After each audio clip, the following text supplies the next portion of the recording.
BBA, BCA, BCom computer కోర్సులో 100% placement లభించే ఏకైక డిగ్రీ కాలేజ్ కూకట్పల్లిలోని i3 డిగ్రీ కాలేజ్ 83672152.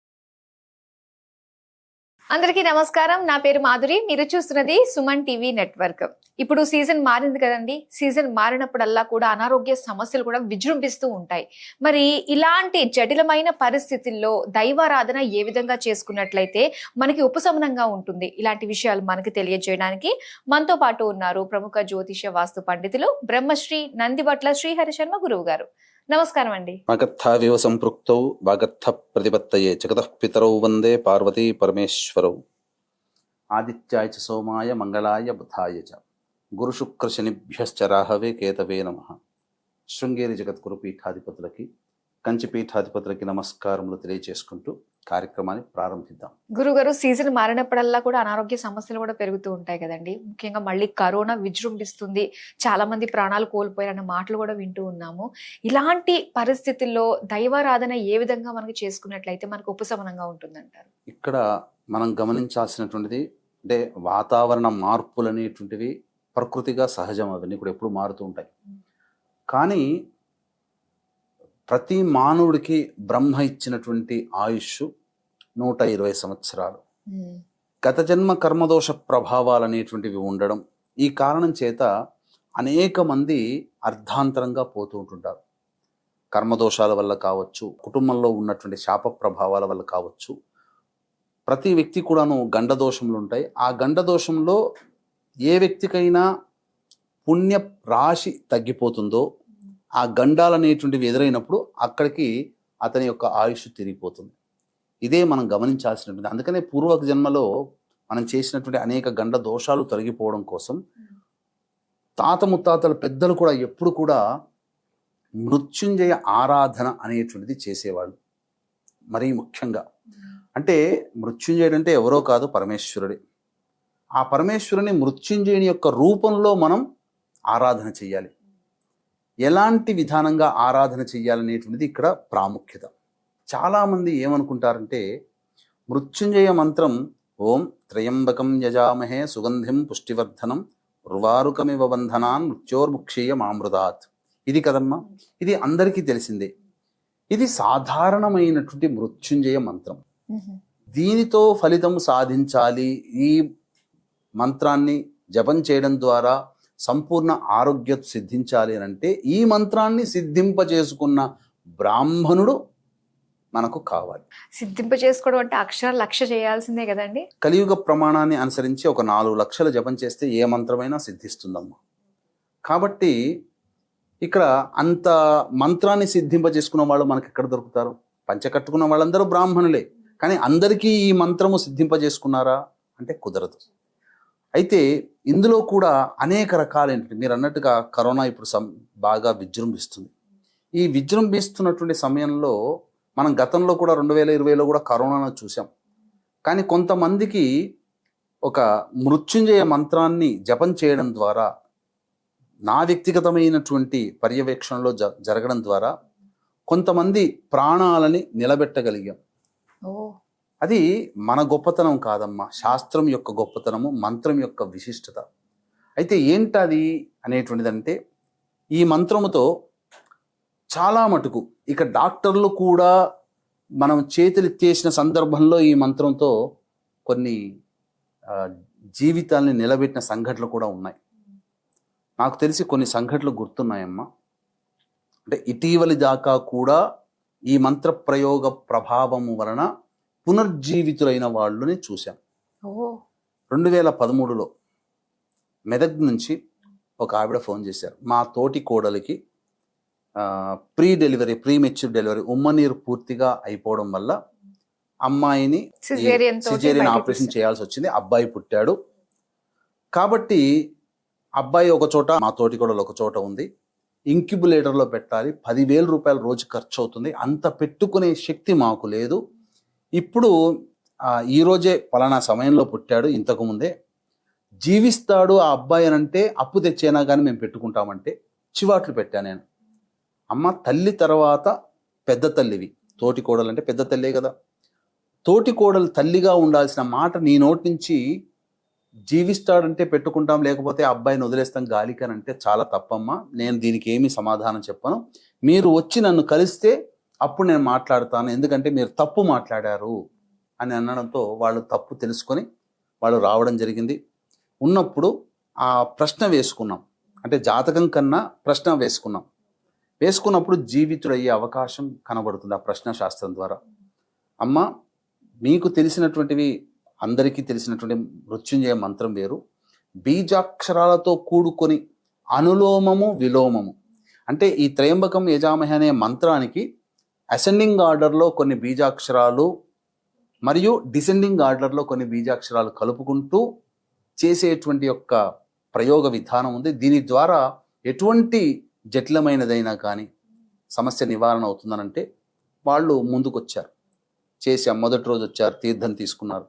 రెండో రోజు మూడో రోజు రాలేవాళ్ళు. అరే ఏమైంది వీళ్ళు తీర్థానికి రాలేదే అనుకున్న తర్వాత నాలుగో రోజు వాళ్ళు వచ్చి డిశ్చార్జ్ చేస్తున్నారండి తల్లిని కొడుకుని. తల్లికి నేర్పిస్తున్నారు ఎట్లా పిల్లవాడిని ఎలా క్షేమంగా చూసుకోవాలి, ఎలా అని ఎక్సర్సైజులు నేర్పిస్తున్నారు అని. అంటే డాక్టర్లు చెప్పిన మాట ఏమో 10 రోజులు ఇంక్యుబులేటర్లో పెట్టాలన్నారు. రోజుకు 10,000 అంటే 2013 అంటే ₹1,00,000. ఎంత కష్టం అప్పటికి. ఇప్పటికీ ఎక్కువే, ₹1,00,000 సంపాదించాలని, కానీ అప్పుడు ఇంకా ఎక్కువ. వాళ్ళకి ఎన్ని రోజులు? 4 రోజులు. ఎంత ఖర్చు అయింది? మహా అయితే 20-30 వేల్లో వాళ్ళకి ఆ వైద్యుడి ఖర్చులు పోయింది. అంటే భగవంతుణ్ణి నమ్ముకుంటే మనకు వైద్యము నమ్మాలి, తప్పదు. కానీ కేవలం వైద్యం మీదనే ఆధారపడితే 1,00,000కి పైగా వాళ్ళకి ఖర్చు అయ్యేది. కానీ దైవాన్ని నమ్మి, మృత్యుంజయుని నమ్మి వీరు చేయడం వల్ల ఆ వైద్య ఖర్చులు తగ్గాయి. ఇది దైవం చేసే మహిమ.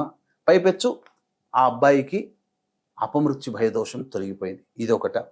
రెండవది, ఒక ఫుట్బాల్ కోచ్, నాకు బాగా గుర్తు. ఫుట్బాల్ కోచ్ అనేటువంటిది ఎండాకాల సమయంలో ఆ కోచ్ ఇప్పించి వస్తున్నాడు. వెనక నుంచి టాటా సుము లేదా ఇన్నోవానో గుద్దింది. ఈ వెనక భాగము చిట్లిపోయింది, కోమాలోకి వెళ్ళిపోయాడు. దిల్సుఖ్ నగర్ ప్రాంతంలో ఇది. తర్వాత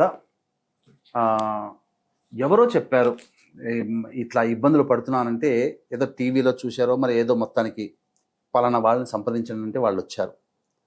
ఉన్నప్పుడు జాతకరీత్యా ప్రయత్నం చేద్దామని చెప్పి ఇదే మంత్రాన్ని బ్రాహ్మణ చేత దగ్గరుండి చేయించడం జరిగింది. అంటే ఆ వ్యక్తి, కోమాలో ఉన్నటువంటి వ్యక్తి మరి ఎట్లా తీసుకుంటాడంటే, కనీసం ఒక చెంచాతో ఒక చుక్కైనా నోరు తెరిచి నోట్లో వేయండి చాలు అని చెప్పి ఏఎంసీలో ఉన్న అతని వ్యక్తికి మళ్ళీ కోమా నుంచి బయటపడి ఏఎంసీలో జాయిన్ చేయించారు. ఏఎంసీ నుంచి ఐసీయూకి, ఐసీయూ నుంచి జనరల్ వార్డ్కి, తర్వాత డిశ్చార్జ్ చేస్తామని అన్నారు. డిశ్చార్జ్ చేశారు.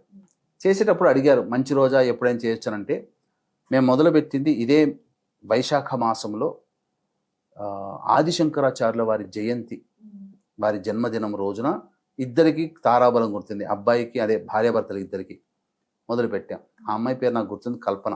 తర్వాత మొదలుపెట్టిన తర్వాత అమావాస్యకి 2 రోజుల ముందర డిశ్చార్జ్ చేస్తారన్నారు. బుధవారం అమావాస్య అయింది. ఎట్లా చేయాలని అంటే, మంగళవారం చతుర్దశి అయింది, వద్దండి అని చెప్పాం. అమావాస్య కాబట్టి మీరు ఆగండి, అమావాస్య ఇన్ని రోజులు ఖర్చు పెట్టుకున్నారు, ఆ 2 రోజులు పెట్టుకోవడం, అమావాస్య తర్వాత వెళ్ళండి అని అన్నారు.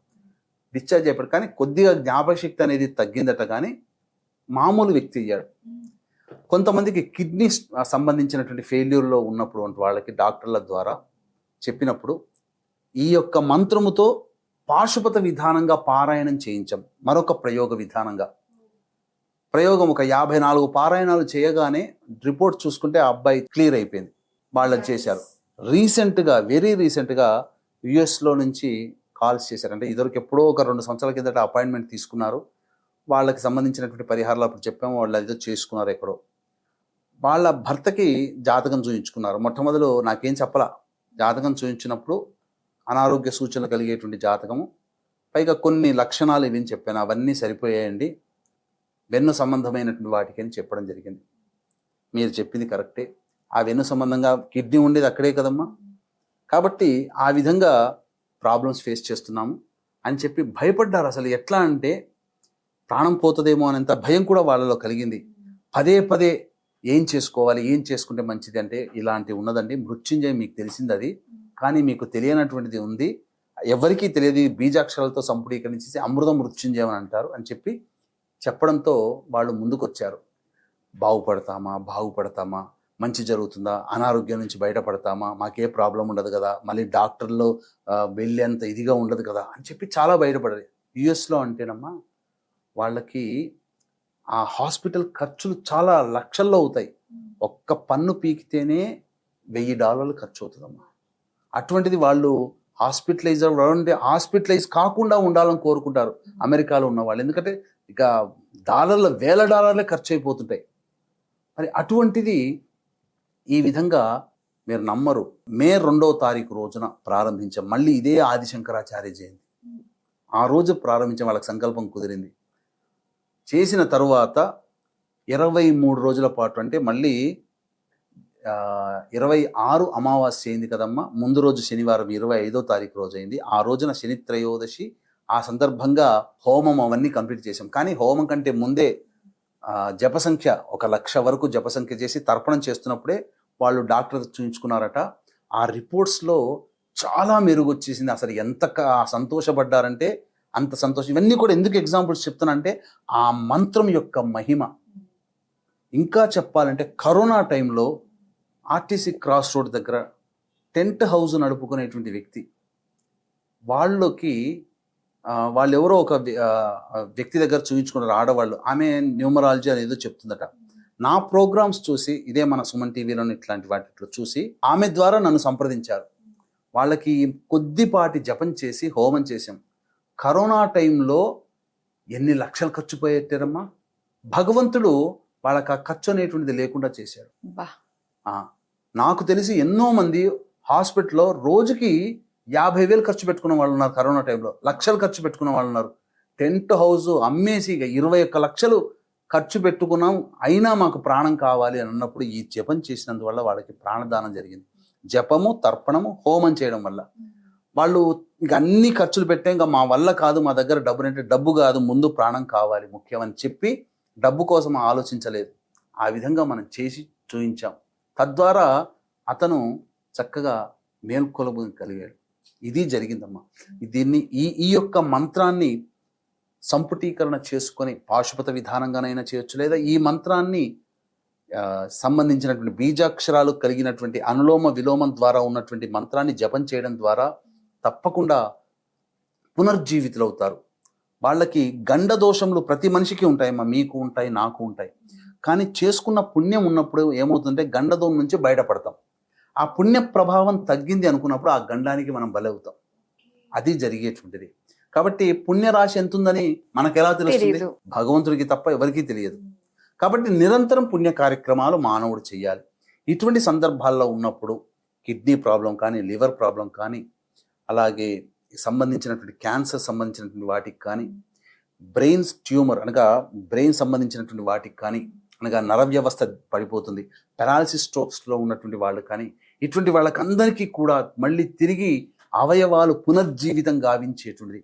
ఈ మంత్రంతో ఎంతోమంది కిడ్నీ సంబంధమైనటువంటి వ్యాధులతో బాధపడే వాళ్ళు ఆపరేషన్ తప్ప ఇంకా వేరే మార్గం లేదనుకున్నటువంటి వాళ్ళకి 41 రోజులు దీక్షగా చేసినటువంటి ప్రభావం వలన ఆపరేషన్ అవసరం లేకుండా బయటకు వచ్చిన వాళ్ళు కూడా ఉన్నారు. నేనే కాదు, నాలాంటి వాళ్ళు ఎంతోమంది ఈ యొక్క వ్రత విధానాన్ని ఆచరించినటువంటి మంత్ర విధానాన్ని ఆచరించి తమ ఉన్నటువంటి భక్తులకి మంచి చేసినటువంటి సందర్భాలు ఉన్నాయి. కాబట్టి చక్కగా గుడ్డిగా మృత్యుంజయ మంత్రం అంటే ఏదో త్రయంబకం అనేది నమ్మకుండా అనులోమ విలోమంగా బీజాక్షరాల్ని సంపుటీకరణ చేసి ఎవరైతే ఈ మంత్ర విధానాన్ని, ప్రయోగ విధానాన్ని ఆచరిస్తారో తప్పకుండా మంచి జరుగుతుంది. దీనికి అభిషేకం చేసేటప్పుడు కూడా 5 రకాల పండ్ల రసాలతో అభిషేకం చేయాలి. తర్వాత కార్యక్రమం పూర్తయిన తర్వాత గుమ్మడికాయని బలివ్వాలి. ఇది చేయాలి. బలి సమర్పణ కూడా చేయాలి. ఈ విధంగా చేసినప్పుడు సంపూర్ణముగా పునర్జీవితుడవుతాడు, అనారోగ్యం నుంచి బయటపడతారు. ఇది ఎవరైనా చేయించుకోవచ్చు. కాకపోతే సుశిక్షితులైనటువంటి పండితుల ద్వారా మాత్రమే చేయాలి. చాలామంది ఏంటంటే, చాలామంది బ్రాహ్మణులకి ఈ మంత్ర విధానం తెలియక త్రయంబకమే చేసి మీరు చెప్పినటువంటి బీజాక్షరాన్ని కలిపి చేసామండి అని చెబుతారేమో, మనకు తెలియదు. మంచి చెడు అన్ని ప్రాంతాల్లో ఉంటారు.